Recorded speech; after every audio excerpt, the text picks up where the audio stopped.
गाहक ने दुकानदार से कहा कि भाई जल्दी से एक साबुन तो देना। दुकानदार ने सख्त लहजे में कहा कि ये ले पकड़। गाहक ने पूछा ये कितने का है भाई? दुकानदार दोबारा गुस्से में बोला कि 100 रुपए का है।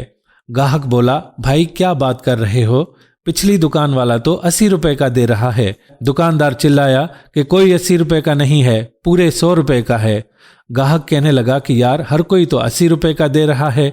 दुकानदार जोर से चीखा कि मैं क्या पागल हूँ, पूरे 10 साल से दुकान चला रहा हूँ, 100 रुपए का है, अगर लेना है तो लो, नहीं तो यहाँ से चलते बनो। गाहक ने साबुन वापस करते हुए कहा ये लो अपना साबुन और मुझे मेरे पैसे वापस कर दो। दुकानदार गुस्से से बोला कि कोई पैसे वापस नहीं होंगे और उसने साबुन उठाकर जमीन पर मारा और कहा ये ले उठा इसे और यहाँ से चल दफा हो यहाँ से, पता नहीं कहाँ से दिमाग खराब करने आ जाते हैं। गाहक बेचारा साबुन उठाकर चल दिया। इतने में एक लड़का आया और बोला एक 40 रुपए वाला बिस्किट तो दे दें। लड़का जेब से कुछ निकालने में मसरूफ हो गया और उसका ध्यान उधर भट गया तो दुकानदार गुस्से से उसे चीखने लगा कि ये लो पकड़ो, उठाओ अपना बिस्किट और यहाँ से चलो, और ये काम आप यहाँ से निकल कर करो। इतनी देर में एक और गाहक दुकान पर आ गया और बोला कि एक जंबो कोल्ड ड्रिंक तो दे दो। दुकानदार उसे बोला कि उठा लो वहां से। जैसे ही वो गाहक फ्रीजर की तरफ बढ़ा तो दुकानदार ने उसे आवाज दी और कहा कि भाई पहले पैसे तो दे दो। गाहक ने पैसे पकड़ाए तो उसे कहने लगा कि जाओ अब निकाल लो। दुकानदार का लहजा अजीब बदतमीजी और बद इखलाकी पर मबनी था। गाहक बोतल निकाल कर लाया और बोला कि एक शापर तो देना। तो दुकानदार गुस्से से बोला मैं शापर कहाँ से लाऊं, हाथ में ही ले जाओ। गाहक ने अपने हाथ की मजबूरी बताई तो कहने लगा मैं क्या करूं, ये तुम्हारा मसला है, और उसके पैसे उसकी तरफ फेंकते हुए बोला कि ये लो और यहाँ से चलते बनो। इतने में गाहक का फ़ोन बजा। उसने अपनी जेब से फ़ोन निकाला और रिसीव करते हुए उसने बोला कि हाँ मैं 2 मिनट में पहुँचता हूँ। उसने अपना मोबाइल दुकानदार के सामने वाले काउंटर पर रखा और अपने बकाया पैसे गिनने लगा। उसने पैसे गिने तो उसके पैसे कुछ कम थे तो उसने दुकानदार से पूछा कि बोतल तो 150 रुपए की है और आपने 200 रुपए क्यों काटे हैं? तो दुकानदार गुस्से से बोला कि कोई 150 की नहीं है, 200 रुपए की है, चलो बोतल उठाओ और निकलो यहाँ से। गाहक किसी गुफ्तगू में अपना मोबाइल वहीं भूलकर चला गया। दुकानदार की जब चीज़ों को समेटते हुए मोबाइल पर नजर पड़ी तो वो खुद से कहने लगा कि ये किसका है? ये मोबाइल उसी का है जो अभी यहाँ से बोतल लेकर गया है। अलबत्ता उसने मोबाइल अपनी जेब में छुपा लिया। 2 घंटे बाद जब मोबाइल का मालिक वापस आया तो उसने दुकानदार से कहा कि भाई मैं यहाँ पर अपना मोबाइल भूल गया था। दुकानदार गुस्से से बोला कि किस वक्त भूल गया और कहाँ भूल गया? मेरी दुकान में तो कोई मोबाइल नहीं है। तो गाहक बोला कि मैं तो यही मोबाइल भूल गया था और मैंने यहाँ पर कॉल सुनी थी। तो दुकानदार बरहम होते हुए बोला कि कहाँ पर रखा था, क्या तुम मुझे चोर समझते हो? गाहक बोला नहीं भाई, मैंने ऐसा कब कहा है? तो दुकानदार बोला कि और कैसे कहा है, तुम्हें क्या मैं चोर लगता हूँ? तो गाहक बोला कि अच्छा भाई, हो सकता है मुझे कोई गलती हुई हो, मेरा अल्लाह वारिस है। दुकानदार चीखते हुए बोला कि जाओ यहाँ से दफा हो जाओ। गाहक बेचारा मायूस होकर वहां से वापस चला गया तो दुकानदार खुद से कहने लगा कि अब तो मैंने बेच भी दिया है और अच्छी खासी रकम मेरे हाथ आई है। थोड़ी देर बाद दुकानदार का एक दोस्त उसके पास उसे मिलने के लिए आया। सलाम दुआ के बाद उसने पूछा कि सुनाओ भाई, कारोबार कैसा जा रहा है? तो दुकानदार बोला यार कारोबार का तो कुछ मत पूछो, जितने भी पैसे कमाता हूँ घर ले जाता हूँ, पता ही नहीं चलता कि पैसे कहाँ खर्च हो गए। मेरा एक बेटा बीमार रहता है और उसके इलाज मुआलजे पर भी काफ़ी पैसा खर्च होता है। अब तो मैं थक चुका हूँ, मेरा जितना भी पैसा है उसके इलाज पर लग रहा है, बस क्या करूं अब मैं। सलाम दुआ और हाल अहवाल के बाद वो दोस्त वापस चला गया। कुछ दिनों बाद दुकानदार ने दरवाज़ा खटखटाया।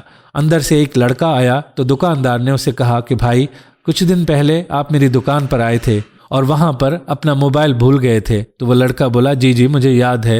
तो दुकानदार फिर से बोला कि आप दोबारा मोबाइल लेने भी आए थे, लेकिन मैंने आपको आपका मोबाइल नहीं दिया था, आपका मोबाइल मैंने ही उठाया था।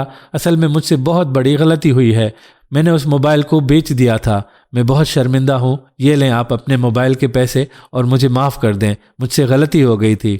लड़के ने पैसे वापस लेते हुए कहा मैंने तो आपको उसी दिन ही माफ़ कर दिया था। दुकानदार ने उसका शुक्रिया अदा किया और अपनी दुकान पर वापस आ गया। फिर एक बच्चा जूस लेने आया और कहा कि भाई एक जूस का डब्बा तो दे दें।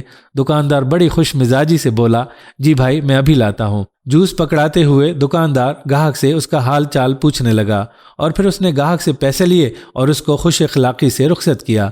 ग्राहक के जाने के बाद दुकानदार खुद से कहने लगा कि अल्हम्दुलिल्लाह, अब तो मालिक की बड़ी करम नवाजी है। कुछ दिनों बाद फिर दुकानदार से उसका वही दोस्त मिलने आया जिससे पहले उसकी मुलाकात हुई थी। अस्सलाम वालेकुम, कैसे हो भाई? दुकानदार बड़ी गर्मजोशी से उसके साथ मिला। वालेकुम अस्सलाम, अल्लाह का बहुत शुक्र है, मैं ठीक हूँ, आप सुनाओ? दुकानदार कहने लगा, अल्हम्दुलिल्लाह अल्हम्दुलिल्लाह, अल्लाह की बहुत करम नवाजी है, आए मिलकर बैठते हैं, खड़े खड़े आप थक जाओगे। तो दोस्त बोला कि भाई, लगता है आज तो आप बहुत खुश हैं, माशा अल्लाह, आजकल दुकान पे बहुत रश होता है। तो दुकानदार कहने लगा कि एक दिन मैं सख्त परेशान था और दुकान के बाहर बैठा हुआ था कि एक दिन मेरे पास एक ज़ईफ़ शख्स आया।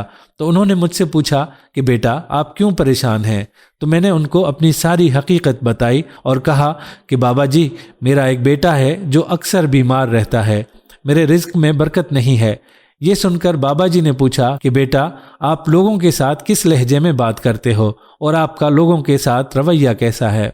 मैंने बाबा जी को हकीकत बता दी कि मैं लोगों के साथ सख्ती से बात करता हूँ और आज तक मैंने किसी से भी नर्म लहजा नहीं रखा। तो उन बाबा जी ने मुझे नसीहत की कि हर एक के साथ नर्म लहजे में बात करो और अच्छा अखलाक रखो, छोटों पर शफकत करो और बड़ों की इज्जत करो और किसी का हक न खाओ और अपना हक किसी को खाने न दो।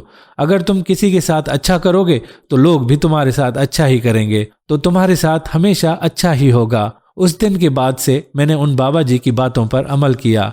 अब मैं अल्हम्दुलिल्लाह हर एक से अच्छा अखलाक रखता हूँ, नर्म लहजा रखता हूँ और प्यार और मोहब्बत से बात करता हूँ।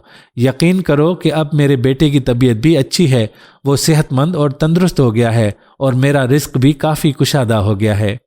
प्यारे भाई, पहले मैं समझता था कि पैसा ही सब कुछ है। मेरे पास अगर कोई अपनी चीज़ भूल जाता तो मैं उसको बेचकर खा जाता था।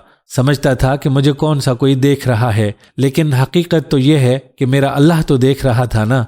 तो तब से मैंने एक बात सोची, अब जो भी मैं काम करता हूँ सोचता हूँ कि मेरा अल्लाह मुझे देख रहा है।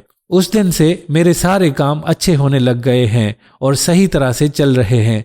मेरे रिज़्क में काफ़ी ज़्यादा बरकत आ चुकी है और मेरे अंदर बहुत ज़्यादा सुकून आ गया है। अल्हम्दुलिल्लाह, रब का मुझ पर बहुत बड़ा करम है। दोस्तों, याद रखें कि अच्छा अखलाक इंसान का असली जेवर है।